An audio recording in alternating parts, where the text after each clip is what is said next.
Harborcast, expectations of many people. Hai Harbers, balik lagi bersama Harborcast. Dalam menyambut Hari Pendidikan Nasional, hari ini kita kedatangan tamu spesial. Monggo Bapak bisa perkenalan terlebih dahulu. Terima kasih Mbak Siva. Perkenalkan saya Sarwono Singgi Primadi. Kebetulan ditugaskan di Dinas Pendidikan dan Kebudayaan Kota Tegal. Saat ini menjabat selaku Kepala Bidang Pendidikan Dasar. Dalam menyambut peringatan Hari Pendidikan Nasional, kami ingin sedikit berbincang nih Bapak terkait kondisi pendidikan yang ada di Kota Tegal. Ya, Boleh Bapak bisa diceritakan secara umum bagaimana potret pendidikan yang ada di Kota Tegal? ya terima kasih Mbak Siva. Jadi pendidikan di Kota Tegal menurut saya sangat luar biasa. Kita hanya ada 4 kecamatan di wilayah Kota Oke. Tegal. Barangkali berbeda dengan kabupaten atau wilayah sekitarnya. Kalau di Kabupaten Tegal, kalau nggak salah sampai 18 kecamatan. Kita ini hanya 4 kecamatan. Tentunya ini juga berpengaruh kepada jumlah sekolah yang ada di Kota Tegal. Namun demikian, kenapa saya katakan luar biasa? Karena kita walaupun sedikit, tetapi kita tidak kalah dengan wilayah sekitarnya. Sangat luar biasa, pemirsa sekalian, apa yang sudah dicapai oleh unsur-unsur pendidikan yang ada di Kota Tegal, mulai dari pendidiknya maupun prestasi-prestasi yang dicapai oleh siswanya. Kalau kita di dunia pendidikan untuk mengukur capaian pendidikan kita mengenal ada rapot pendidikan. Jadi eh, seperti halnya siswa SD, SMP, SMA ya kita ada rapot. Kita di dunia pendidikan pun ada rapot. Rapotnya itu rapot untuk tingkat kabupaten kota sampai ke rapot tingkat sekolah. Nah, untuk tingkat kota, alhamdulillah capaian kita sudah mencapai tuntas madya. Artinya apa? Dalam semua kriteria-kriteria yang ditentukan oleh Kementerian Pendidikan, kita sudah tuntas, dianggap sudah tuntas, tetapi masih dalam kategori madya. Tinggal satu tingkat lagi untuk mencapai tuntas secara total. Nah, eh, itu secara umum terkait dengan capaian pendidikan kita, kemudian terkait dengan prestasi siswa kita, beberapa siswa kita ada yang mencapai prestasi tingkat internasional melalui kejuaraan Olimpiade Fisika, Olimpiade Matematika, kemudian beberapa guru berprestasi kita juga bisa sampai tingkat nasional dan ini juga sesuai dengan keberadaan Kota Tegal bagi wilayah sekitarnya, bahwa Tegal itu menjadi rujukan bagi warga Selawi, Brebes kalau main kan mesti biasanya ke Tegal Iya, ya. betul, Pak. Demikian juga sekolah-sekolah kita yang ada di Kota Tegal. Ada beberapa sekolah yang ternyata orang tuanya, siswanya berasal dari Kabupaten Tegal, dari Brebes, bahkan ada yang dari Kabupaten Pekalongan. Itulah potret pendidikan Kota Tegal secara umum yang barangkali dapat kita sampaikan. Mungkin itu Mbak Siva. Nggih, keren sekali ternyata Kota Tegal dalam dunia pendidikan ya Bapak nggih. Selanjutnya bagaimana pemerataan fasilitas yang ada Mm-mm. di sekolah pinggiran dengan Mm-mm. sekolah yang ada di pusat kota nih Bapak? Ya, terima kasih. Jadi sebetulnya kita tidak mengenal pinggiran dan pusat kota ya. Ini kan hanya judge atau Wilayah saja. ya apa ya pandangan yang disampaikan oleh masyarakat. Tetapi akhirnya itu terjadi karena ada kota lama dan ada kota pengembangan. Kota lama yang tadi Mbak Siva sampaikan di pusat Daerah. kota, daerah Nggih, pusat kota itu kan Tegal awalnya itu hanya Tegal Timur, Tegal Barat kan. nggih. Kemudian ada pemekaran sampai selatan Margadana. Nah, Betul. karena dilihat ada perkembangan kota tersebut, akhirnya memang satuan pendidikan atau fasilitas pendidikan sebagian besar berada di pusat kota atau di Tegal Timur, Tegal Barat. Beberapa ada di Tegal Selatan dan Margadana, tapi jumlahnya tidak signifikan ketika itu dibandingkan dengan Tegal Timur dan Tegal Barat. Tetapi walaupun tidak seimbang, kita tidak bisa menyampaikan itu harus seimbang persis ya. Apalagi kalau kita lihat dari jumlah penduduk populasi Tegal Timur, Tegal Barat dibandingkan Tegal Selatan dan Margadana kan tentunya Nggih, berbeda. betul. Ya, sehingga tidak bisa ketika Tegal Timur 10, Tegal Selatan 10 tidak bisa seperti Nggih. itu. Jadi maksud kami walaupun kalau dibandingkan dengan jumlahnya tidak sama, tetapi insya Allah kita bisa menyampaikan bahwa fasilitas pendidikan sudah tercukupi baik di Tegal Timur, Tegal Barat, Tegal Selatan maupun Margadana. Bahkan Mbak Ziva ini juga saya sekalian promosi nih. Nggih, monggo Bapak boleh. Eh, Beberapa waktu yang lalu warga Tegal Selatan ini kesulitan kalau akan menempuh pendidikan jalur SMA. Ya, SMA itu kan udah zonasi. Iya betul. Tegal Selatan itu belum punya nih SMA negeri di Tegal Selatan, khusus Tegal Selatan. Nah, alhamdulillah atas upaya kita semua bekerja sama bermitra dengan Dinas Pendidikan dan Kebudayaan Provinsi Jawa Tengah, insya Allah Juli besok tahun ajaran 2025-2026 sudah mulai dibuka siswa baru untuk SMA 6, SMA di Tegal Oh, Selatan. Ini iya. sekalian saya sampaikan informasi promosi, silakan warga Tegal Selatan mempersiapkan diri untuk mendaftar di SMA Tegal Selatan. Insya Allah sudah kita buka dan selama 3 atau 4 tahun pemenuhan sarpras di SMA Tegal Selatan akan kita penuhi secara bertahap karena kalau sampai selesai langsung ini butuh anggaran lumayan banyak, Lumayan, Mbak. iya. Iya, sampai 10 miliar lebih sehingga ini kita anggarkan secara bertahap dari provinsi. Mungkin itu, Mbak. Iya. Oke, buat teman-teman yang masih SMP nih, pengen daftar SMA bisa juga nih ke SMA 6 ya teman-teman. Ya, dari Dinas Pendidikan sendiri ini Bapak, apakah ada kebijakan terbaru untuk meningkatkan kualitas belajar mengajar? Ya, jadi ketika kita bicara untuk peningkatan kualitas belajar, berarti kita akan bicara kepada guru, kepada siswa, kemudian kepada sarana prasarana. Kepada guru, kita secara konsisten sudah menganggarkan peningkatan kualitas kompetensi Bapak Ibu guru melalui pendampingan, melalui pemberian bintek-bintek dan sebagainya. Demikian juga ketika ada guru, tentunya juga perlu diimbangi dengan peningkatan kualitas kepala sekolah. Kita juga sudah memberikan pendampingan peningkatan kompetensi manajerial bagi kepala sekolah. Itu untuk tingkat atau untuk fokus pada guru atau kepala sekolah. Di tingkat siswa, kita juga terkait dengan pembelajaran, kita ada namanya komunitas belajar. Komunitas belajar itu suatu gampangan itu suatu kumpulan dari Bapak Ibu guru dalam suatu tujuan tertentu. Bisa komunitas belajar yang dalam area yang terdekat, bisa komunitas belajar dalam mata pelajaran yang sama, atau komunitas belajar dalam beberapa tujuan tertentu. Nah, ini dikandung maksud untuk meningkatkan kompetensi pemahaman terkait dengan kurikulum yang akan digunakan. Jadi kan ketika kita bicara pembelajaran, kita bicara kurikulum, ada beberapa hal aspek teknis yang harus disiapkan. Nah, inilah kita giatkan di komunitas belajar. Selain pendampingan-pendampingan sama seperti tadi untuk guru, untuk kepala sekolah, kita juga memberikan beberapa pendampingan kepada siswa, terutama untuk beberapa isu-isu yang aktual. Isu-isu aktual ini contohnya kekerasan di sekolah. Ya, kita mungkin beberapa waktu yang lalu mendengar ada kekerasan di sekolah di suatu daerah. Ini akhirnya menjadi suatu program nasional. Nah, ini kita ada suatu program pencegahan kekerasan di sekolah, di satuan pendidikan. Ini kita berikan pendampingan ke siswa. Kemudian juga ketika ada perubahan jenjang, jadi dari anak TK Mbak Siva mau masuk ke SD ya, Iya. kan kalau di TK tuh biasanya bermain-main tuh ya. Iya, Nah, betul. kalau di SD kan cenderung duduk di meja, Iya. duduk, dia Mendengarkan. mendengarkan Iya. ya. Tentunya anak itu kan ada suatu perubahan lingkungan.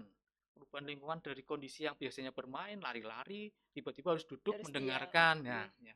Ada satu program namanya Transisi PAUD SD Menyenangkan.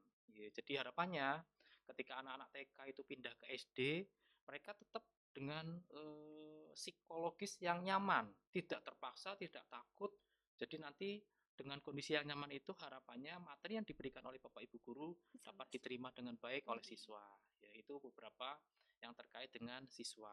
Kemudian terkait dengan penyediaan sarpras, kami juga tentunya sudah melakukan pemetaan terkait dengan kondisi sarpras yang ada di Kota Tegal dan kita juga sudah melakukan prioritas untuk pelaksanaan rehabilitasi atau perbaikan gedung-gedung sekolah yang memerlukan penanganan. Mungkin itu yang kita lakukan.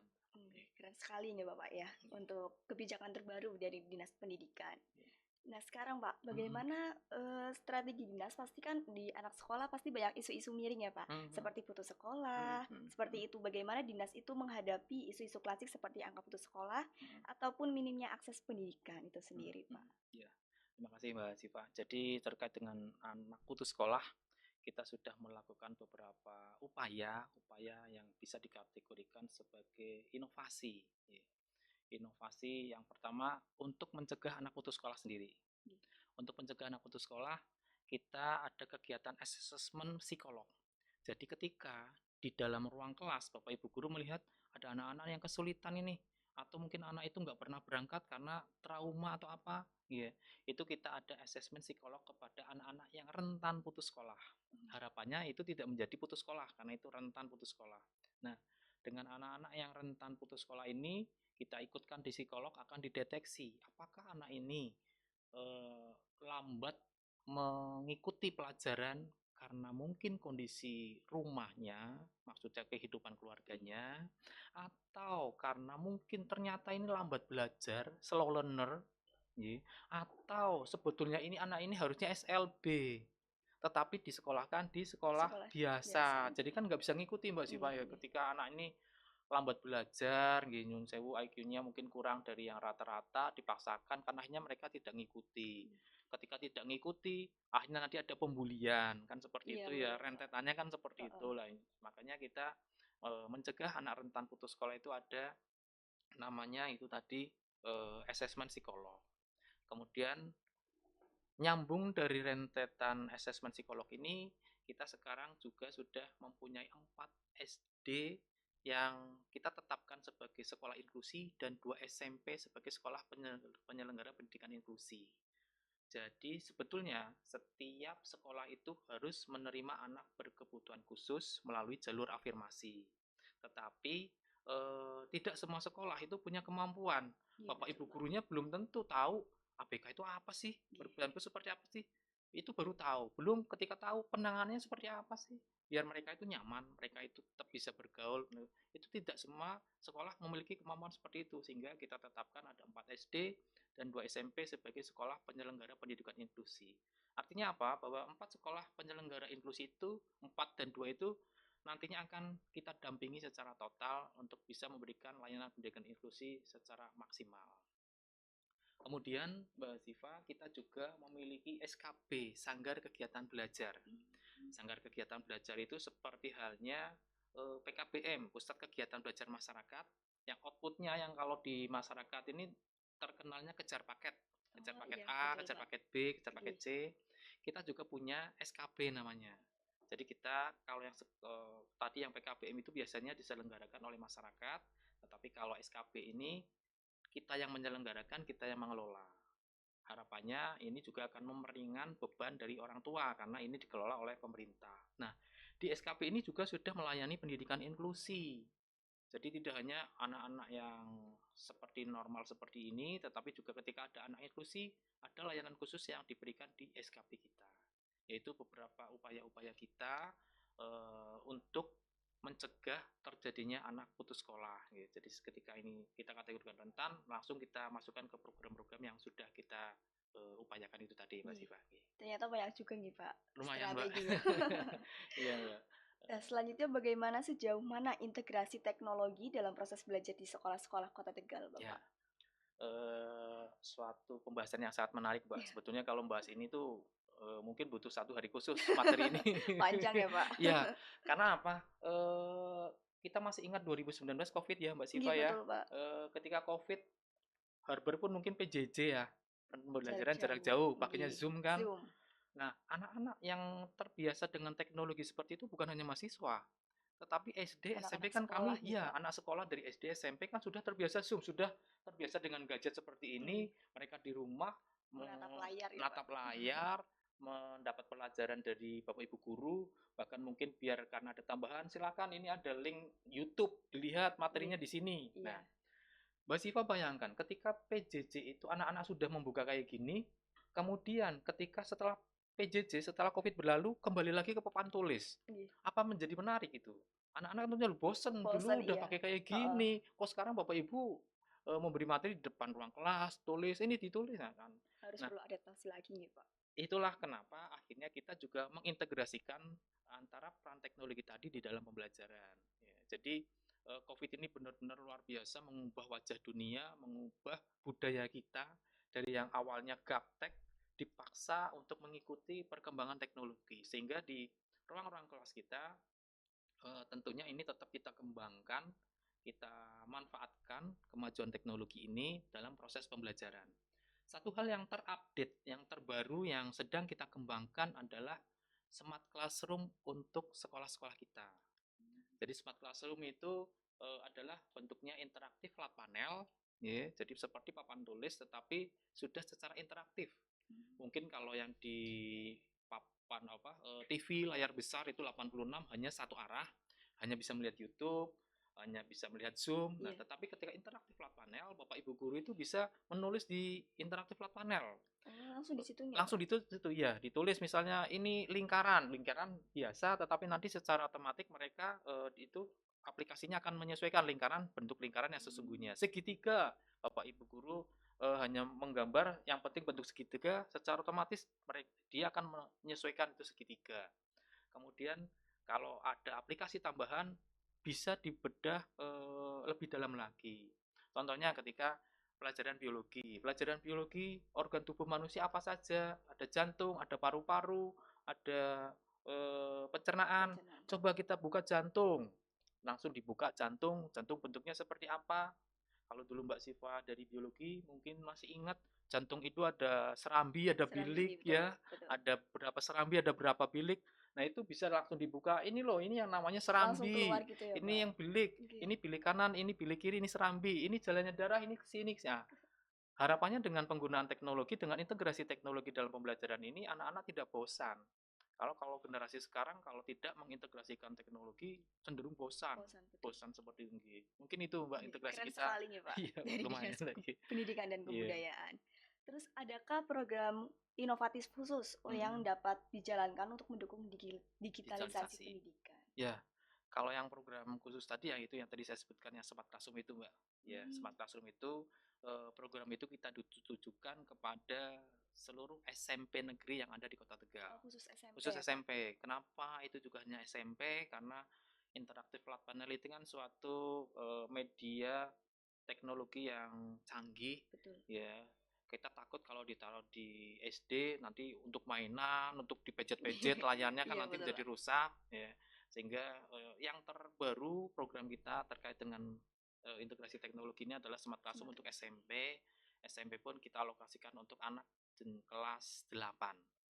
Oh, berarti khusus kelas 8 SMP nih, Pak? Iya, jadi ya sebetulnya bukan khusus kelas 8 ya, Mbak. Jadi kalau Smart Classroom ini bisa kita taruh di laboratorium komputer, bisa di ruang multimedia. Iya, betul. Nanti konsep kita itu seperti moving class. Jadi ketika anak-anak ingin memanfaatkan Smart Classroom itu silakan bisa dijadwalkan aja di ruang multimedia, di ruang laboratorium komputer seperti itu, ya. Itu yang terbaru dari kita, Mbak. Nah, terus dalam menghadapi era globalisasi ini, Pak, tantangan yang perlu diwaspadai dari Dinas Pendidikan Kebudayaan ini tuh apa saja ya, Pak? Ya, tantangan terbesar itu sebetulnya terkait dengan karakter. Karakter dari siswa itu sendiri, Karakter Pak? dari siswa itu sendiri. Globalisasi itu kan menjadi satu dunia dalam satu, ya, dalam satu mengglobal itu berarti satu. Kemudian terkait dengan teknologi, sekarang apa sih yang nggak ada di Google? Iya, betul. Apa sih yang nggak bisa dibantu oleh AI, artificial intelligence? Nah, tantangan kita sebenarnya di situ. Jangan sampai kita menjadi seorang atau manusia yang hanya pengguna Google, hanya mengikuti artificial intelligence. Artinya apa? Bahwa kita itu tidak hanya user, kita harus punya karakter. Kalau kita bicara pintar-pintaran, siapa yang bisa mengalahkan Google? Iya, betul. Semua tahu nih Google, mau tanya apa, bahasa ada apa, semua ya, ada Pak? semua. Tetapi ketika Google tidak bisa bertindak sopan santun, ramah tamah, gotong royong, nasionalisme, yang itu terwujud dalam satu karakter siswa, itu yang sebetulnya menjadi tantangan kita dalam konteks globalisasi ini. Bagaimana upaya kita sebagai unsur atau pihak yang berkompeten di dalam pendidikan, bagaimana mewujudkan manusia Indonesia atau siswa-siswa kita ini siswa-siswa yang punya karakter, yang bisa mengikuti teknologi, bisa memanfaatkan teknologi, tapi tetap berkarakter. Gitu. Kita tidak ingin mereka hanya mengandalkan AI, hanya mengandalkan Google, tapi mereka tidak punya karakter. Itu tantangan kita. Karena apa? Karakter ini adalah social engineering. Kalau kita bicara technical engineering, kita bicara membuat bangunan. Iya, betul. Membuat bangunan itu 1 tahun bisa selesai, Mbak Siva. Oke. Yang penting ada uang. Iya, Ya. betul, Pak. Tetapi ketika kita membangun suatu karakter yang saya sebut tadi social engineering, kita merubah bagaimana masyarakat terbiasa antri, terbiasa menghormati hak orang lain. Itu kan tidak bisa 1 Tidak tahun, bisa. 2 tahun. Betul. Itulah peran kita di dunia pendidikan untuk bagaimana menanamkan karakter yang baik. Kalau di kita ada karakter profil pelajar Pancasila pada siswa-siswa kita. Karena 10 tahun, 20 tahun ke depan Indonesia ini akan dilihat dari sekarang siswa-siswa kita. Jadi anak-anak kita kan tentunya akan dewasa, nanti akan dewasa. Bagaimana pendidikan kita saat ini tentunya akan mempengaruhi bagaimana wajah Indonesia 20 tahun ke Iya, depan. Iya. 2045 ya Pak, Indonesia Nah, emas ya ada Pak. Indonesia emas. Iya. Apakah itu menjadi emas atau ya, Iya, betul. ya itu tantangan terbesar kita mulai dari kita di jenjang TK, SD, SMP, SMA sampai ke perguruan tinggi seperti Politeknik Harvard, bagaimana menanamkan karakter siswa mahasiswa kita untuk mewujudkan profil pelajar Pancasila tadi. Berarti karakter Mas yang nomor 1 nih Pak. Iya, Betul. iya. Nah, dari Bapak ini ada pesan untuk siswa, guru, ataupun masyarakat untuk membangun pendidikan di Kota Tegal agar lebih maju nggak Pak? Oh, siap. Ada satu hal yang sangat mengusik kita semua sebetulnya, dan ini sebetulnya diingatkan kembali lagi kepada wabah COVID yang terjadi 2019. Ketika PJJ, ketika anak-anak belajar di rumah, saya sebagai orang tua baru merasa kok angel ya, PR-nya kok angel sekali sih, pelajarannya kok angel sih. Baru kita terasa. Karena selama ini sebelum COVID, kita sebagai orang tua mengantar anak ke sekolah, pulang ke rumah, hanya mendampingi PR, tetapi peran dari orang tua sebelum COVID tidak begitu signifikan. Masih bisa ditingkatkan lagi. Ada perannya, saya tidak menyatakan tidak ada peran ya Mbak ya. Tetapi peran itu kita sadari sebetulnya itu masih perlu kita tingkatkan. Itulah yang perlu kami pesankan kepada masyarakat Kota Tegal secara khusus, bahwa pendidikan ini juga menjadi tanggung jawab kita sebagai orang tua. Mbak Siva bisa berhitung, kita 24 jam, siswa-siswi kita atau mahasiswa Politeknik Harvard ada di sekolah, ada di kampus berapa jam. Kalau siswa saya ya Mbak yang SD SMP dari jam 7 sampai jam 13, jam 1 siang atau jam 2. Berarti kan hanya 4 atau 5 jam ya, 5 jam maksimal. 24 dikurangi 5, masih ada 19 jam. 19 jam dikurangi untuk tidur misalnya, tidur 8 jam, masih ada 11 jam. Betul. 11 jam itulah peran orang tua di dalam, kembali lagi tadi tantangan kita, bagaimana membentuk karakter anak-anak kita. Itulah yang sebenarnya saya titipkan pesan kepada orang tua kita, marilah kita wujudkan pendidikan yang lebih baik lagi, marilah kita wujudkan anak-anak kita yang lebih merepresentasikan profil pelajar Pancasila dengan kolaborasi yang indah antara kami di pendidikan dan peran orang tua yang akan selalu mendampingi anak-anak di rumah. Jadi pesan yang saya sampaikan adalah peningkatan peran orang tua di dalam pendidikan anak-anak. Seperti itu Mbak Siva. Betul, Pak. Dalam perayaan Hardiknas ini katanya ada event besar nih Pak. Ya, boleh diinfokan di sini ya. Bapak? Ya, terima kasih Mbak Siva atas kesempatannya. Jadi memang hari-hari ini kita sedang luar biasa.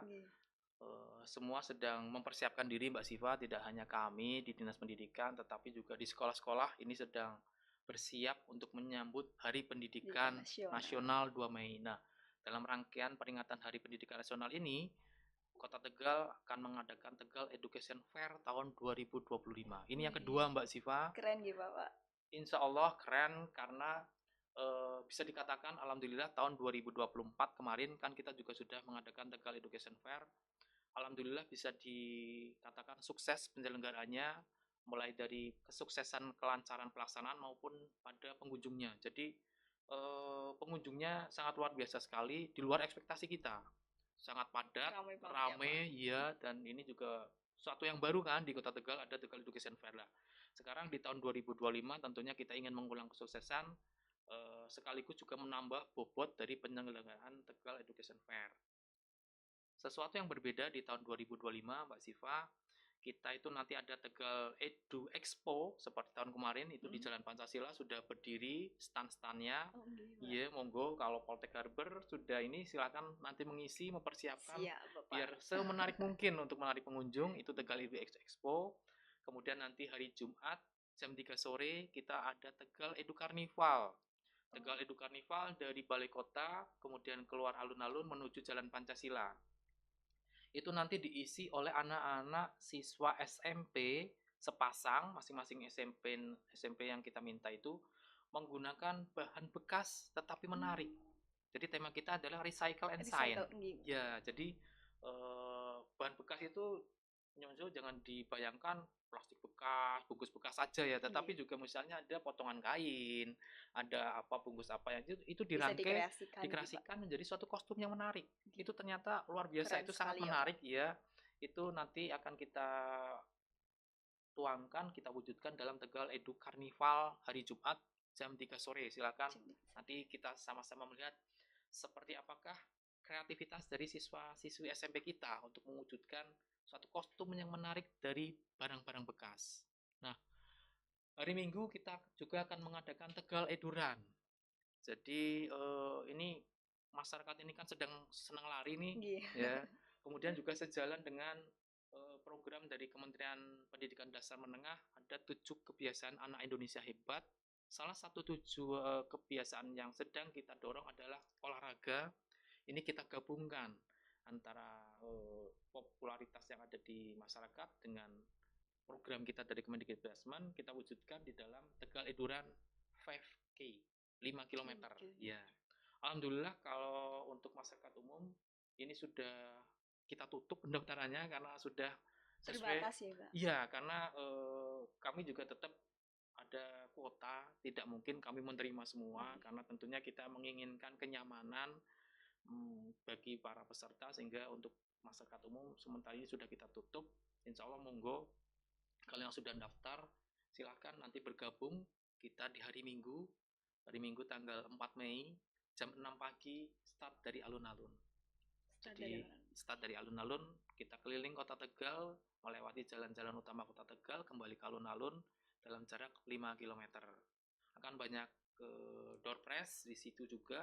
Jadi kita sambil olahraga, kita rekreasi, nanti di finish juga ada door prize yang menarik. Nah, ini juga banyak pertanyaan Mbak Sipa, saya nggak bisa lari, kok ada eduran ya? Eduran yang kita kemas, yang kita plotting adalah eduran dalam bentuk fun run. Ketika konsepnya ini fun run, ini tidak kita batasi waktunya 1 jam harus finish gitu. Jadi silakan kalau mungkin larinya lari santai, jalan cepat, ya silakan ini bergabung dengan kita. Kalaupun mungkin belum daftar ya silakan bergabung bareng-bareng aja dengan kita. Tentunya yang membedakan hanya tidak mendapat jersey dan nanti tidak mendapat medali, hanya itu saja. Tetapi mumpung banyak temannya kan asik kali ya kalau kita jalan-jalan bareng keliling kota Tegal gitu kan ya. Mungkin seperti itu Mbak Ziva. Sebagai Dinas Pendidikan dan Kebudayaan Bapak Kota Tegal nih Bapak, bagaimana melihat peran kami sebagai perguruan tinggi untuk ikut memajukan tingkat dan kualitas pendidikan di Kota Tegal? Ya, seperti yang pertanyaan Mbak Siva tadi, terkait dengan teknologi, ini identik dengan dari apa yang sudah dilakukan oleh Politeknik Harbor, sehingga ini tentunya kami harapkan kita bisa saling sinergis terkait dengan bagaimana peningkatan upaya pembelajaran di satuan pendidikan kita. Jadi Politeknik Harbor merupakan salah satu perguruan tinggi swasta yang ada di Kota Tegal yang kita harapkan bisa bermitra erat dengan kita. Kalau kami adalah dari sisi pelaksana, tetapi ketika kita bicara perguruan tinggi, ini dari sisi literasi, dari sisi kalau dari teori, nah tinggal bagaimana teori itu diaplikasikan, kita kolaborasikan dengan kita yang ada di lapangan. Itu yang sangat kita harapkan dari keberadaan Politeknik Harbor yang ada di Kota Tegal. Salah satu unggulan Politeknik Harbor itu kan terkait dengan teknologi, itu juga sangat bermanfaat bagi keberadaan pendidikan Kota Tegal. Yang sudah dirasakan manfaatnya adalah saya yakin sudah ada beberapa guru tenaga pendidik yang kuliah di Politeknik Harbor itu kan tentunya sudah ada peningkatan kompetensi di bidang teknologi yang tentunya ini bisa diaplikasikan di ruang kelas Bapak Ibu di masing-masing sekolah. Ya. Nah, ke depan tinggal bagaimana kita kerjasama untuk peningkatan pemahaman teknologi, bagaimana untuk mendigitalisasi materi-materi pembelajaran yang ada di sekolah agar lebih menarik lagi, karena digitalisasi ini adalah sesuatu hal yang tidak bisa kita elakkan, harus kita ikuti. Tetapi nah inilah fungsi dari Harber sebagai kampus yang tentunya lebih maju dibandingkan kami yang ada di institusi dalam pemahaman teknologi, yang kita harapkan bisa sharing teknologi kepada Bapak Ibu guru kami yang ada di sekolah-sekolah. Mungkin itu kami lihat perannya, Mbak Siva.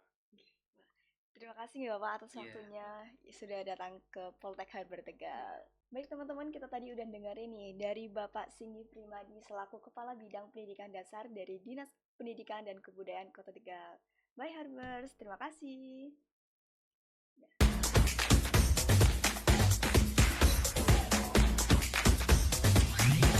Harbor Case, expectations of many people.